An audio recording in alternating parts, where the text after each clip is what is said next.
नमस्कार ॲस्पिरंट्स, मी भूषण गोडके तुमचं ब्राईट्समाइंड academy MPSC आणि UPSCमध्ये स्वागत करतो.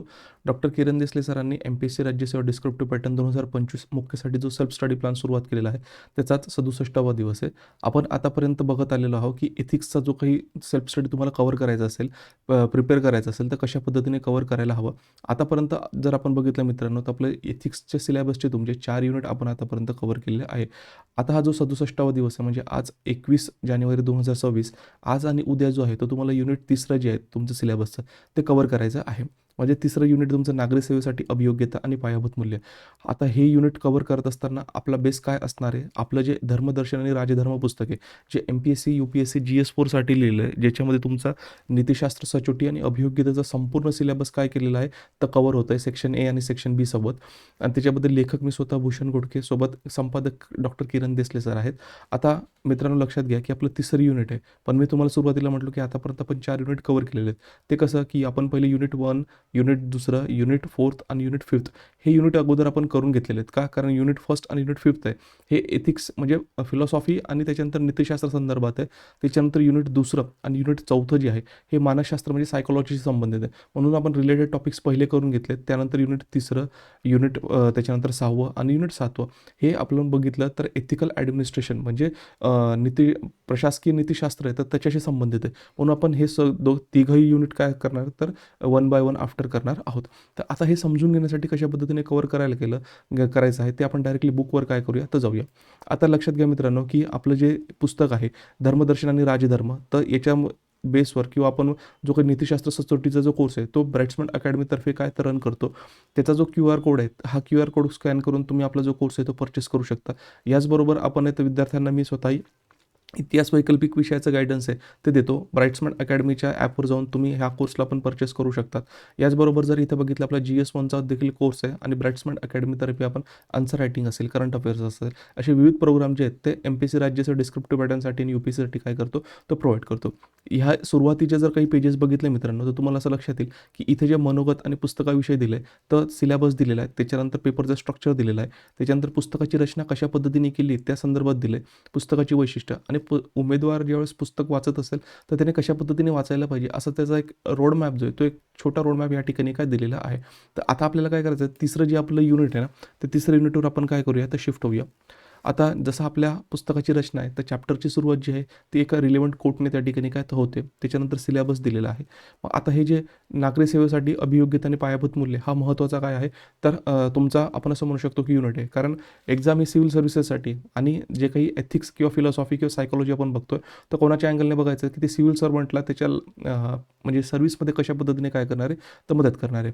आता ह्या युनिटमध्ये आपण सुरुवात करत असताना फार बेसिक कॉन्सेप्टपासून सुरुवात केलेली आणि सिंपल भाषेमध्ये आणि चांगल्या एक्झाम्पलचा उपयोग करून विद्यार्थ्यांना आपण काय करत आहोत तर समजून दिलं आहे. याच्यामध्ये अभियोग्यतेची व्याख्या, त्याचा अर्थ, अभियोग्यतेचे प्रमुख वैशिष्ट्य कुठले, त्याचबरोबर जर अभियोग्यता आणि त्याच्याशी संबंधित असणाऱ्या ज्या संकल्पना आहेत, मग कौशल्य असतील, क्षमता आहे, अभियोग्यता आहे, तर यांच्यामधला जो फरक आहे ना तो फरक देखील या ठिकाणी काय केलेलं तर नमूद केलेला आहे. कारण तुम्हाला जर डेफिनेशन बेस कारण टर्मलॉजी बेस जे असतील तर ते क्वेश्चन विचारणारे ऑलरेडी त्यांनी पेपरच्या स्ट्रक्चरमध्ये गोष्ट मेन्शन केलेली आहे. तसंच असल्यानंतर देखील म्हणजे तुमचं पेपरमध्ये जे आहे तर पेपरमध्ये जो क्वेश्चन आहे तर क्वेश्चन तर त्याच्यामध्ये कीवर्ड्स यूज केले तर कुठल्या कॉन्टेक्स्टमध्ये तो कीवर्ड यूज केलेला आहे, त्याचा अर्थ काय हे देखील तुम्हाला माहीत असणं गरजेचं आहे. म्हणून अभियोग्यतेशी संबंधित असणाऱ्या ज्या संकल्पना आहेत ना त्या संकल्पना पण आपण काय केल्या यामध्ये व्यवस्थित पद्धतीने विद्यार्थ्यांना समजून सांगितलेलं आहे. त्याचबरोबर अभियोग्यता ओळखताना कशा पद्धतीने ओळखायला पाहिजे आणि जी अभियोग्यता तुम्ही ओळखली तर ती साकार करताना कशा पद्धतीने करायला पाहिजे. त्याचबरोबर सगळ्यात महत्त्वाचं म्हणजे नागरी सेवेसाठी अभियोग्यता, कारण पेपर जर आपला काय तर सिव्हिल सर्व्हिसेससाठी आहे. मग त्याच्या संबंधातले जे आयाम आहेत मग त्याचे वेगवेगळे प्रकार असतील आणि सिव्हिल सर्वंटला म्हणजे नागरी सेवकाला कुठकुठल्या प्रकारच्या अभियोग्यता त्याच्याकडे असायला पाहिजे तर त्याच्या संदर्भातला जो काही ओहापोह आहे तो या ठिकाणी आपण केलेला आहे. त्याचबरोबर जर आपण बघितलं की नागरी सेवांसाठी मग पायाभूत मूल्य आहेत, मग ते नेमकं पायाभूत मूल्य काय, मग चारित्र्यभूत मूल्य कसं, मग त्याच्यातले सब टाईप्स आहेत ते देखील आपण याच्यामध्ये काय केले तर कव्हर केलेले आहे. याचबरोबर जर आपण बघितलं की पायाभूत मूल्यांना पायाभूत मूल्यच का म्हटलं गेलेलं आहे आणि भारतामध्ये जर आपण बघितलं सिव्हिल सर्व्हिसेस संबंधित जे रिलेव्हंट मूल्य आहेत तर त्याचं जे काही उत्क्रांती ती उत्क्रांती कशा पद्धतीने आहे ते आपण टेब्युलर फॉर्मॅटमध्ये काय तर विद्यार्थ्यांना एक ओव्हरव्ह्यू त्या ठिकाणी दिलेला आहे. त्याचबरोबर जर बघितलं मग बौद्धिक मानके आणि गुण जे सेकंड ARCमध्ये मेन्शन केलेले आहेत की जे म्हणजे बेसिक मिनिमम क्रायटेरिया जो सिव्हिल सर्वंटकडे असला पाहिजे, जेणेकरून तो काय त्याच्या सर्व्हिसमध्ये चांगल्या पद्धतीने काय करू शकतो, तर परफॉर्म करू शकतो. तिचा देखील आपण माहिती याच्यामध्ये दिली आहे. त्याचबरोबर नागरी सेवकांना सामोरे जावे लागणारे प्रमुख आव्हान आणि त्याचबरोबर नागरी सेवा संस्कृतीसाठी जे उपाय असतील ते उपाय पण याच्यामध्ये काय केले तर मेन्शन केले.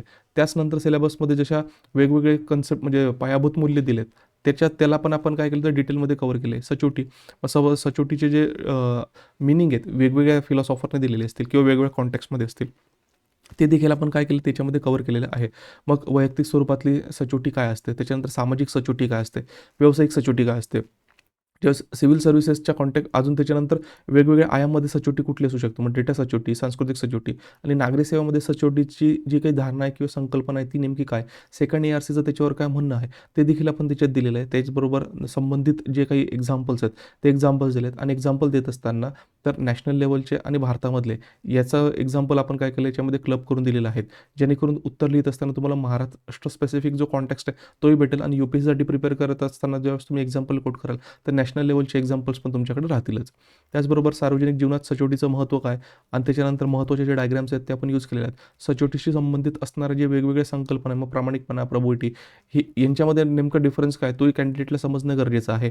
त्याचबरोबर जर बघितलं तर प्रत्येक व्हॅल्यू आहे तिचं महत्त्व तर आहे, पण प्रत्येक गोष्ट काही आपण समजू शकतो परिपूर्ण नसते. प्रत्येक संकल्पनेमध्ये त्याच्या काही ना काही उणिवा असतात. मग त्याच्या उणिवा म्हणजे काय, क्रिटिकल वेमध्ये आपण त्या कव्हर केल्यात आणि त्या उणिवा कव्हर करण्यासाठी काय वे किंवा काय मेजर्स केलं जाऊ शकतं ते आपण त्याच्यामध्ये मेन्शन केलेलं आहे.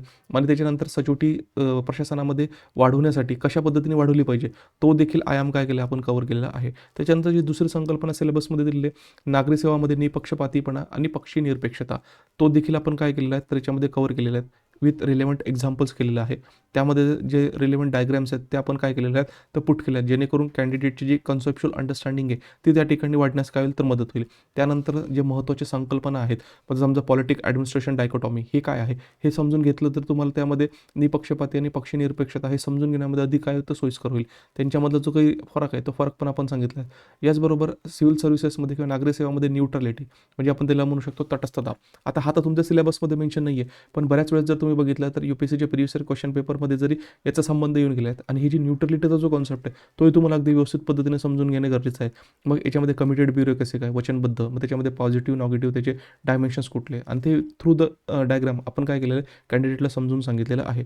याच्याचमध्ये जर बघितलं नागरी सेवामध्ये अनामिकता अनॉनिमिटी, ठीक आहे ते काय आता हाही तुमच्या सिलेबसमध्ये मेन्शन नाही आहे, पण सध्याच्या कॉन्टेक्स्टमध्ये जेवढं सोशल मीडियावर सिव्हिल सर्वंट राहतात कामापेक्षा किंवा फील्डपेक्षा, तर ही अनॉनिमिटी पण समजून घेण्यात काय काय तर कॅन्डिडेटला गरजेचं आहे. मग ते ह्याचे चारही टर्मिनॉलॉजीज आहेत ते एकमेकांशी कशा पद्धतीने रिलेटेड आहे तो सांगितलेला आहे. ऑब्जेक्टिव्हिटी म्हणजे वस्तुनिष्ठता, मग हा तर तुमच्या सिलेबसमध्ये पॉईंट मेन्शन केलेला आहे, त्यालाही आपण काय केलं 360 डिग्रीमध्ये कव्हर केलं आहे. त्याचबरोबर सार्वजनिक सेवेसाठी समर्पण, मग ते समर्पण म्हणजे काय इथपासून आपण काय ते समजून घेतो, म्हणजे प्रत्येक शब्दाची जी फोड करून त्याचा सिव्हिल सर्व्हिसेसशी असणारा संबंध हा आपण काय केलेला आहे एक with the help of example कॅन्डिडेटला प्रेझेंट केलेला आहे.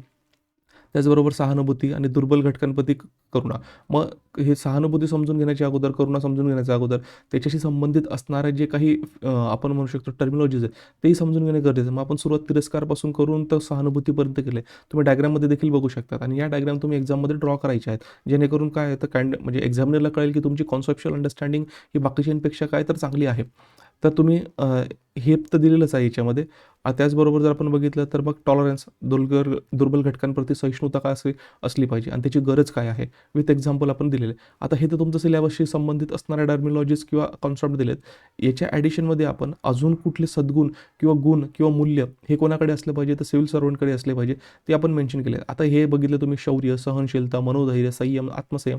आता हे जे कन्सेप्ट आहे ना हे एकदम जवळजवळ वाटतं, पण तुम्हाला अगदी पुस्तकामध्ये जे आहेत तर त्याच्यामध्ये म्हणजे स्पेसिफिक डिफरन्स काय तो अगदी व्यवस्थित समजून सांगितलं. म्हणजे ज्यावेळेस तुम्ही उत्तर लिहाल आणि उत्तर लिहित असताना त्या कॉन्टेक्स्टमध्ये या टर्मिनॉलॉजीज तुम्ही यूज करणार, तुमची कॉन्सेप्च्युअल अंडरस्टँडिंग एक्झामिनरला दिसेल आणि नक्कीच बाकीच्यांपेक्षा तुम्हाला जास्त मार्क मिळतील मित्रांनो.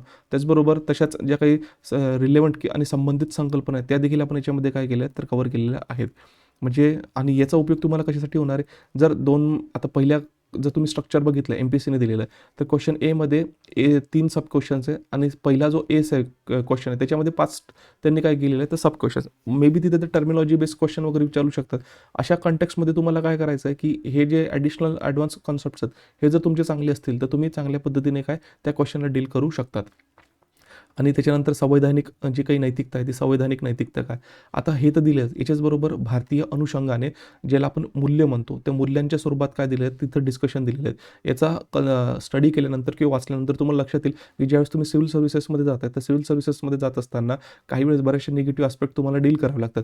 तर त्याचं सोल्युशन म्हणून काय आहे तर हे जे गुणांचं स्वरूप हा जो कॉन्सेप्ट आहे इथे दिलेला ते तुम्हाला काय करणार तर मदत करणार आहे. आणि ज्यावेळेस तुम्ही उत्तर लिहाल तर तुमचं प्रॅक्टिकल दिसणार आहे आणि तुमच्या उत्तरामध्ये जे असेल तर इंडियन टच दिसणार आहे. त्याच्यामुळे ज्यावेळेस एक्झामिनर हे वाचेल आणि तुम्ही हे डायमेन्शन जर त्याच्यात इन्क्लूड करेल तर नक्की तुम्ही काय करणार आहात तर एक्झामिनरला इम्प्रेस करणार आहात. याच्यानंतर उच्च स्व आणि निम्न स्व, मग स्वतःची जी पर्सनॅलिटी ती पर्सनॅलिटी कशी असते आणि मग स्वतःचा अहंकार असेल तो किती कशा पद्धतीने घालवला पाहिजे. ह्याचे जे सगळे आयाम आहेत ना मित्रांनो तर याच्यामध्ये विथ एक्झाम्पल आपण काय केलेलं आहे तर कोट केलेला आहे. याचा उपयोग तुम्हाला एसेमध्ये देखील येईल आणि तुमच्या एथिक्सचा पेपर आहे हा त्याच्यामध्ये देखील होणार आहे. मग शेवटी आपण काय केलेलं आहे की इथे UPSCने जे प्रिव्हियस इयर क्वेश्चन विचारलेले आहेत तर त्याचे काय दिले आहेत तर मराठी ट्रान्सलेशन दिले आहेत आणि तुम्हाला प्रॅक्टिससाठी आहेत तर प्रॅक्टिस क्वेश्चन देखील दिलेलं आहे. आता हे युनिट कव्हर करत असताना मित्रांनो तुम्हाला 2 दिवस घ्यायचे आहेत. 2 दिवसात अगदी व्यवस्थित पद्धतीने तुम्हाला हे वाचून हे युनिट काय करायचं आहे तर कव्हर करायचं आहे. त्याचे नोट्स काढायचे आहेत आणि त्याच्यानंतर काय केलं इथे तुम्हाला काय तर क्वेश्चन दिलेले आहेत. हे क्वेश्चन त्या बेसिसवर तुम्हाला काय करायचं आहे तर सॉल्व्ह करायचा आहे. आता याचा जो स्क्रीनशॉट आहे मित्रांनो तुम्ही प्रश्नाचा स्क्रीनशॉट काढून घ्या आणि इथे जी केस स्टडी दिलेली आहेत ना केस स्टडीचा पण स्क्रीनशॉट तुम्ही काढून घ्यायचा आहे. आता 10 मार्काचा प्रश्न तुम्हाला सॉल्व्ह करायचा आहे. केस स्टडी आपण कधी बघणार आहोत किंवा केस स्टडीचं जे सेशन येणार आहे तर तिथं केस स्टडीला कशा पद्धतीने हँडल करायला पाहिजे ते आपण बघू. आता हे पुस्तक जर तुम्हाला परचेस करायचं असेल मित्रांनो तर त्याची जी परचेस लिंक आहे ना तर डिस्क्रिप्शन बॉक्समध्ये दिली. नक्की तुम्ही हे पुस्तक रेफर करा, तुमच्या मित्रांपर्यंत पोहोचवा, तुमच्या मित्रांनाही सांगा. याचा हे वाचल्यानंतर नक्कीच तुम्हाला त्याचा परीक्षेमध्ये फायदा होणार आहे. याचबरोबर तुम्हाला अजून कॉन्सेप्च्युअल अंडरस्टँडिंगसाठी जर आपलं बघितलं तर नीतिशास्त्र, सचोटी आणि अभियोग्यता याच्या मार्गदर्शनासाठी जर तुम्ही ऑप्शन बघत असाल तर ब्राईट्समॅन अकॅडमीतर्फे आपला एथिक्स, इंटिग्रिटी आणि ॲप्टिट्यूडचा जो कोर्स आहे मराठीमध्ये तो पण काय केलेला आपण रन करत आहोत. तर तोही कोर्स तुम्हाला जर परचेस करायचा असेल, बघायचा असेल तर त्याची जी लिंक आहे ती डिस्क्रिप्शन बॉक्समध्ये दिलेली आहे. आता नेक्स्ट व्हिडिओमध्ये आपण जे राहिलेले युनिट्स कशा पद्धतीने कव्हर करायचं त्याची स्ट्रॅटेजी कशी असेल ते बघण्यासाठी आपण पुढच्या व्हिडिओमध्ये बघू. तूर्तास आपण थांबूया. थँक्यू.